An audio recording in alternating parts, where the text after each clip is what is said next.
Hiver 1876, sud de la France. Les nuits étaient déjà trop froides pour ceux qui y vivaient depuis des années. Les familles renforçaient les murs, empilaient du bois et colmatèrent les fissures. C'est ainsi qu'elles avaient toujours survécu à l'hiver dans cette région, avec du bois, du feu et de la patience. Elle a fait le contraire. Tandis que les autres érigeaient des murs au-dessus du sol, une jeune femme creusait la terre, seule, silencieusement. Elle enfouissait son corps dans la terre dure, comme si elle commettait une erreur irréparable. Elle ne passera pas le cap de janvier, ont-ils dit, sans même ralentir. Cet hiver-là, le froid avait déjà emporté des enfants. Des hommes aguerris frissonnaient dans leurs maisons robustes. Et pourtant, elle s'enfonçait toujours plus profondément, ignorant les regards, les rires étouffés et les conseils qui sonnaient comme des adieux. Ce n'était pas du courage, c'était nécessaire. Cette nuit-là, alors que le vent commençait à tourner et que le ciel prenait une teinte trop étrange pour la saison, elle ferma l'entrée de l'abri de fortune. Le véritable test n'aurait pas lieu si tôt le matin. Voilà ce qui allait arriver. Le village le plus proche était à près de 4 heures de marche. Sur le papier, une communauté d'agriculteurs et d'artisans. En réalité, un groupe de survivants qui avaient appris, à force de souffrance, à ne dépendre de personne. Des maisons espacées, peu de mots échangés, une chaleur émanant davantage du feu que des gens. Là-bas, chacun s'occupait de ses propres affaires, et ceux qui n'avaient rien devraient apprendre vite. Lorsque son beau-père s'est remarié, la belle-fille est vite devenue une source de problèmes. La nouvelle épouse ne lui adressait plus la parole, pas même un regard. La 3e nuit, l'avertissement est arrivé directement. Soit vous acceptez ce qui vous a été proposé, soit vous partez. La proposition, un mariage avec un veuf de 47 ans, 2 enfants, une maison en terre et quasiment aucun dialogue. Le froid avait déjà commencé à se faire sentir. Elle est partie immédiatement. Il ne portait que les vêtements qu'il avait sur le dos, et une Bible ayant appartenu à sa mère, trop lourde pour ce qu'elle contenait, trop légère pour ce qu'elle représentait. Personne n'approuva cette décision. Ni l'homme éconduit, ni les voisins. Ça ne durera pas 2 semaines. Le froid nous apprendra quelque chose. Une femme obstinée apprend par son corps, mais elle n'est pas revenue, et il n'a pas demandé d'aide. 3 jours plus tard, quelqu'un a aperçu des marques de piquets sur un versant exposé au sud. Pas d'arbres, pas d'ombre, pas d'abri, de la terre sombre et ferme, tout simplement. Et quelqu'un était là, en train de creuser. Elle va s'enterrer vivante, a dit la première personne qui est passée. Elle n'a pas répondu. Ça ne s'est même pas arrêté. Il n'a même pas donné d'explication. Les jours suivants, d'autres sont apparus. Par curiosité, par peur. L'un d'eux était M. Adolphe, 63 ans, père de 5 enfants. Il vit la jeune femme agenouillée, les mains sales, le regard profond. C'est de la pure stupidité, pas du courage, a-t-il déclaré du haut de son cheval. Creusez pour trouver le froid. Voulez-vous mourir lentement? Elle a simplement hoché la tête. Et il a continué. Une femme est arrivée avec du pain encore chaud. Elle n'a pas mentionné le refuge. Elle s'est contentée de regarder, trop long pour être aimable. À son retour, il murmura « Pauvre petite, elle finira comme un animal, enterrée dans les buissons. Elle avait un plan, imparfait, infaillible, mais assemblé à partir de fragments de ce qu'elle avait entendu de sa mère, des erreurs qu'elle avait constatées et des pratiques des anciens. Creuser vers l'intérieur est différent de creuser vers le bas. Ma mère disait un jour, elle ne voulait pas s'enfuir. Je voulais résister. Il passa 4 nuits à observer le comportement du vent. Allongée sur le sol, elle pouvait entendre les sons qu'il produisait en frappant les pierres. Il constata que, sur ce versant sud, la brise était plus légère, comme si l'hiver y était plus pesant. Elle choisit l'endroit où le vent tomba. Pendant que tous les autres construisaient des murs, elle creusait le sol. « Tu vas vivre comme un tatou? Il ne nous reste donc plus qu'à déterrer le corps. » Elle connaissait les risques. Si le toit s'effondrait, il mourrait. Si la fumée restait piégée, elle suffoserait. Si l'eau s'accumulait, elle pourrirait vivante. Je savais tout. Malgré tout, cela a commencé. Il a acheté des pions avec le peu qu'il possédait. Il a labouré la terre avec une pelle empruntée. Et il calcula ce qui pourrait devenir un mur. La brique était chère. La pierre était lourde. Torchis, la terre vivante entrelacée de racines. Brute, résilient et libre. Je me suis souvenu de ce que disait ma mère. Les anciens construisaient des maisons comme celle-ci. Aujourd'hui, plus personne ne fait ça. C'est typiquement le genre de choses qu'un Indien ferait. Chose que seul quelqu'un qui ne sait pas ce qu'il fait ferait. Elle écouta, tout en silence. Entre-temps, Il mesurait la pente à l'aide d'une branche pliée. Je ne pouvais pas me permettre de faire une erreur. Là où les erreurs deviennent une maladie, les erreurs ne sont pas une option. Un voisin s'est arrêté à cheval. Il n'y aura pas assez de temps, jeune fille. Le froid arrive plus vite qu'on ne le pense. Elle frappa le sol plus fort. Il a craché par terre et est parti. Le lendemain matin, il entendit le bruit du gel qui cassait les branches. Premier avertissement. Le bois se fendait. Il n'a pas cédé, mais il n'était pas convaincant non plus. Elle a tout défait. Il l'a remis en état, plus ferme, plus sûr. La première nuit à l'intérieur, il n'a pas allumé de feu. L'odeur de la terre était forte, trop humide pour servir d'abri, mais il faisait sec. Le froid ne pénétrait pas fortement. Elle se réveilla sans savoir s'il faisait l'aube ou le crépuscule. Aucun son, juste sa respiration. Le froid s'infiltrait par une fissure. Elle l'a senti, pied froid, nausée. Elle resta assise là, immobile. Puis il a agi. Il a recouvert la partie inférieure de la porte avec du vieux cuir. Il a improvisé un rideau avec une bâche usée. Cela n'a pas résolu le problème, mais cela a aidé. Le lendemain, il a plu. Une petite quantité, mais suffisante. Elle baissa les yeux. Pas de flaque d'eau. Il a pris un seau et a versé de l'eau dans le coin le plus profond. Il a observé. L'eau a disparu. Il est tombé. Il n'est pas revenu. Premier secours. Il a allumé le feu. Il a fallu 1 heure pour que la fumée se dissipe. Argile humide. Air immobile. Il a failli suffoquer. Il a dû ouvrir la porte. Le vent soufflait fort, mais la fumée s'est dissipée. Le 3e jour, il a percé le mur opposé. Ventilation croisée. C'était ça où continuait à cracher de la poussière de charbon. La 5e nuit, il dormit avec le feu qui brûlait. Pour la première fois, il se réveilla en ayant chaud. Il ne sèche pas confortable, mais il fait chaud. Dehors, il ne disait de rien. Mais un enfant a fait remarquer une fumée fine et persistante. Qui peut allumer un feu avec si peu de bois? Qui est encore en vie là-haut? La question demeurait. Aucune réponse. Encore. La dernière semaine de décembre, le vent a tourné. Subtil, quasiment imperceptible. Mais elle le sentait. Le vent ne venait plus de face. Il a glissé derrière la colline. Le mur du fond était froid ce matin. Presque humide. Premier signe. Le lendemain, le brouillard ne se levait pas. La température a chuté brutalement. Le bruit des arbres a changé. Puis, le silence. Le genre de silence qui précède la tempête. Elle savait. Ce qui allait suivre n'était pas seulement froid. Il faisait froid. Il n'y avait pas le temps de renforcer le toit. La tempête est arrivée. Ce n'était pas de la neige. Le vent était dense. La glace aussi tranchante que des aiguilles. La bâche s'est déchirée. Le feu s'est éteint. Elle a été laissée dans l'obscurité. Et dans le froid. Elle tremblait. Le premier match a été cassé. Deuxièmement également. Troisièmement, trop faible. Elle s'est assise. Il prit une profonde inspiration. Elle a failli pleurer. Mais il attendit. Il enroula un tissu autour de ses doigts. Il a réessayé.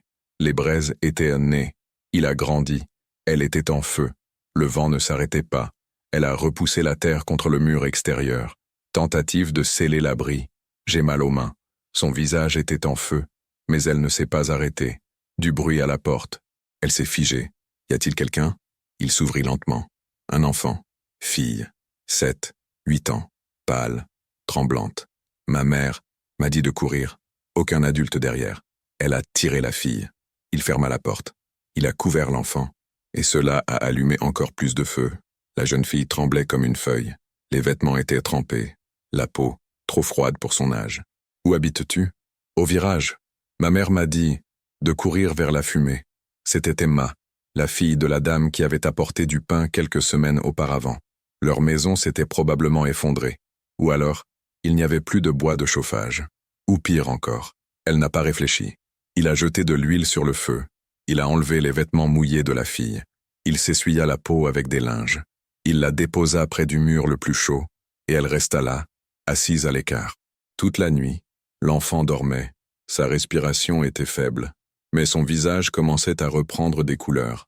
Pour la première fois, elle n'était pas seule là-dedans. Et ça a tout changé. Le lendemain matin, avant même de manger, il a renforcé l'entrée avec des pierres et de la boue. Il a recousu la toile déchirée en utilisant les lacets eux-mêmes. La ventilation a été modifiée, et il organisa les approvisionnements avec une précision digne d'une guerre. Emma se réveilla, faible mais vivante. Et ma mère? Elle n'a pas répondu. Elle a simplement hoché la tête. Nous allons examiner cela ensemble. La neige est arrivée tôt le matin, pas comme un voile, mais comme un poids. Un son sourd parvint à travers le plafond, comme si le ciel lui-même s'effondrait silencieusement. À l'intérieur, à 8 mètres sous la surface, l'incendie persistait. Emma dormait sous 3 couvertures. Elle est restée éveillée. Chaque heure était une opportunité de choix. Renforcer l'entrée, régler le débit de fumée, mesurer le taux d'humidité des murs avec la paume de votre main, écouter le vent, prévoir les fissures. La terre a parlé, et elle écoutait. Tout autour, le village était silencieux. Ceux qui se moquaient d'elle sont maintenant enfermés dans des maisons froides, essayer de survivre avec des meubles cassés, des vêtements empilés et des prières murmurées. Le 2e jour, l'incendie était presque éteint. Le bois de chauffage semblait moins abondant. Le vent aspirait la chaleur même par les plus petites fissures. Elle s'en est rendue compte avant même que le thermomètre ne baisse. Il a déplacé le poêle. Il a réglé la ventilation. Il a créé des barrières avec des chiffons humides, qu'il a ensuite congelés, empêchant ainsi l'air de pénétrer. Ce n'était pas confortable. Il s'agissait de survie. Le 3e jour, Emma s'est réveillée avec de la fièvre. Ce n'était pas grave, mais le corps était fragile. Elle fit chauffer de l'eau, broya des racines sèches que sa mère avait conservées. Il a préparé une infusion. Ce n'était pas un médicament, mais ça m'a calmé. La fièvre a progressivement diminué. La couleur revint au visage de la jeune fille. Dehors, le monde s'effondrait. 4 maisons se sont effondrées. 2 emportées par le vent. 2 autres sont morts de faim et de désespoir. Nous n'avons plus de bois de chauffage. Des lits brûlés. D'autres ont arraché des portes. Un couple est parti chasser en pleine tempête de neige. Ils ne sont pas revenus. Elle ne savait pas, mais je l'ai senti. La terre trembla légèrement. C'était comme si elle pleurait intérieurement. Le 4e jour, le silence changea. Ce n'était plus une menace. Il y eut ensuite un silence. Elle ouvrit la porte avec difficulté. Son nom est Pesava. Il a creusé un tunnel avec son corps. Lorsqu'il est apparu, le ciel était dégagé, et le sol, trop blanc pour paraître réel. Au loin, une maison dont la porte a été arrachée, un autre avec une cheminée effondrée, interdiction de fumer. Peu à peu, des silhouettes émergèrent des abris. Bandes, âgées. Un homme est passé avec une couverture sur le dos. Quelque chose de petit à l'intérieur. Il ne la regarda pas, ce n'était même pas nécessaire. Cette nuit-là, elle est retournée au refuge. Cela a rallumé le feu.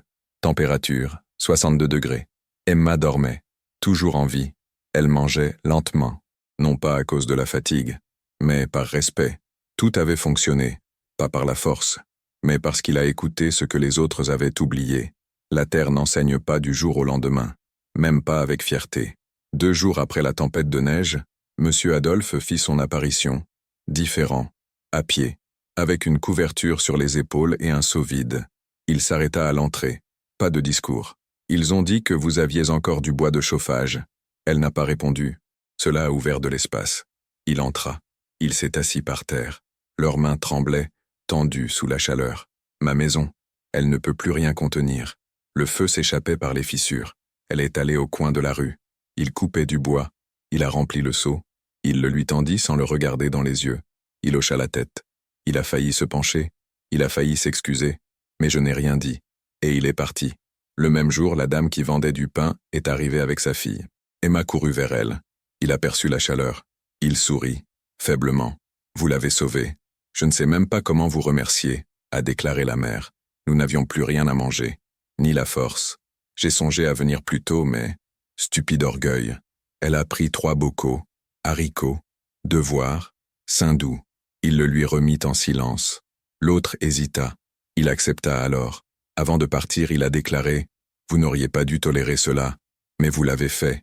Nous avons eu tort. » Elle n'a pas répondu. Elle retourna s'occuper du fourneau. Vint ensuite Thomas, l'homme des critiques plus techniques.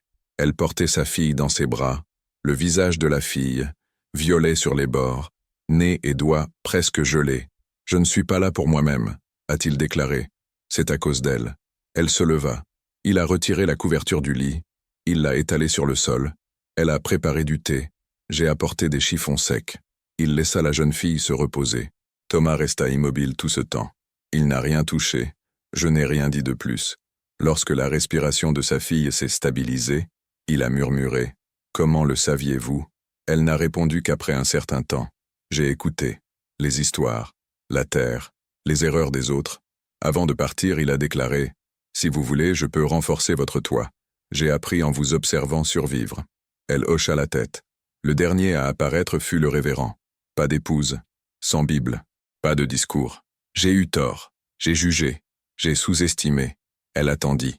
Je ne veux pas vous déranger, mais si vous le pouvez, apprenez-moi, pour que d'autres ne meurent pas de la même façon. Elle sortit un des cahiers. Il le lui tendit. Il est rentré à l'intérieur. Il ferma la porte. Aucune excuse n'était nécessaire, même pas par admiration. Ce qu'elle a construit parlait de lui-même.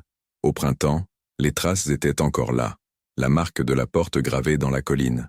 Empreinte de pas de quelqu'un venu demander de l'aide. Des restes de neige là où le soleil a tardé à arriver.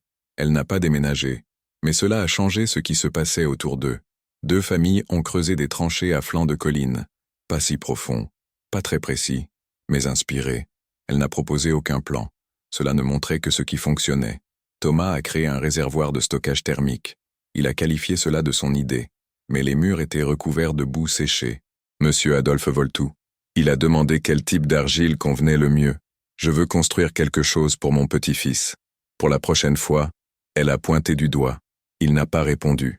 La dame qui vendait du pain avait construit un poulailler à moitié enterré. Il est plus facile de garder les poulets en vie grâce à la chaleur de la terre. Personne ne l'a dit à voix haute. Mais tout le monde savait d'où venaient ses idées. Son refuge est devenu un point de repère. Pas un monument, un test, qu'il était possible de faire les choses différemment. Écouter le sol, le vent, l'humidité, ça a marché. Au début de l'année suivante, un marchand lui demanda si elle accepterait de donner des cours. Elle a dit oui, mais allez-y, doucement. Il enseignait à 10 personnes, après 20 ans. Puis ça s'est arrêté. Je ne veux pas devenir enseignante. Je veux juste que les gens arrêtent de mourir pour rien. L'hiver suivant, aucun enfant n'est mort de froid. Aucune maison ne s'est effondrée à cause du vent. Aucune femme n'a accepté d'abri en échange du silence. La communauté a changé, pas dans le discours, en termes de comportement. Elle est restée là, avec le même toit de terre. Elle porte les mêmes vêtements. Mais maintenant, lorsqu'ils virent la fine fumée s'élever de la colline, ce ne fut pas avec étonnement. Cela a été fait avec respect. Elle n'a jamais expliqué ce qu'elle avait fait. Il n'a même pas essayé de convaincre qui que ce soit. Il a juste creusé. Il a commis une erreur en silence. Il l'a corrigée discrètement. Et quand le froid est arrivé, elle était prête. Non pas parce qu'il était fort, mais parce qu'il était attentif. Alors que tous les autres recherchèrent la hauteur, elle écouta le sol. Et là, il trouva refuge, chaleur et réponse. L'hiver est passé. La terre est restée. Et ce qui semblait être une faiblesse s'est transformé en fondation. Certaines histoires n'ont pas besoin d'applaudissements, de mémoire.